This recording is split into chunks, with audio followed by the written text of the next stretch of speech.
বাড়িতেই আমি বানিয়ে ফেলেছিলাম নরম তুলতুলে সফট দারুণ খেতে লেগেছিল এই নান। খুব সুন্দর, একদম নরম হয়েছিল, অসাধারণ খেতে লেগেছে। তো আমি কিভাবে নান বানালাম তোমাদের সঙ্গে একটু শেয়ার করে নিই। খুব সুন্দর হয়েছে। তো প্রথমেই আমি ময়দা নিয়ে নিয়েছি,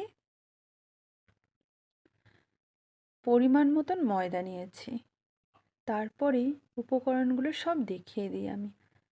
এখানে আছে দুধ, গরম করে নিয়েছি, কুসুম কুসুম গরম আছে, একদম কুসুম কুসুম গরম দুধ। ময়দার মধ্যে চিনি দিয়ে দিলাম, লবণ দিয়ে ভালো করে মাখিয়ে নিয়েছি। আর চিনি আর সাদা তেল দিয়ে দিলাম। তারপরে উপকরণগুলো দেখাই। এখানে আছে বেকিং পাউডার, বেকিং সোডা আর টক দই। পরিমাণ মতন সবই নিয়েছি, নিয়ে ভালো করে মাখিয়ে নিয়েছি।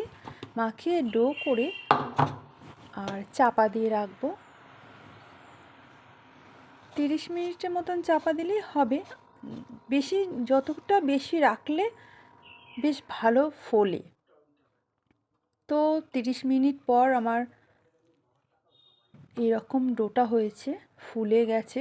যেহেতু ময়ামগুলো দিয়ে মাখিয়েছি, খুব সুন্দর হয়েছে। আর ভালো করে আমি আবারও মাখিয়ে নিলাম সাদা তেল দিয়ে, মাখিয়ে আর এইভাবে লেচিগুলো নিয়ে নিয়েছি।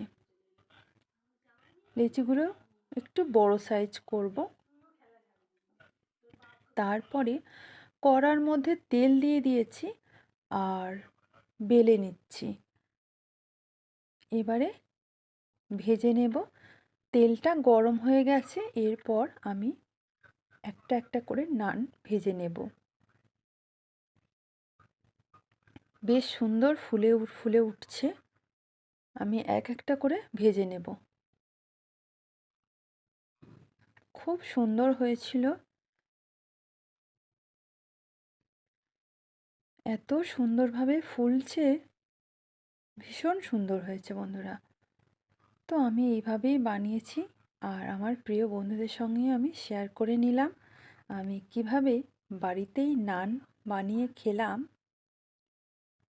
খেতে খুব সুন্দর হয়েছে বন্ধুরা। তো এক এক করে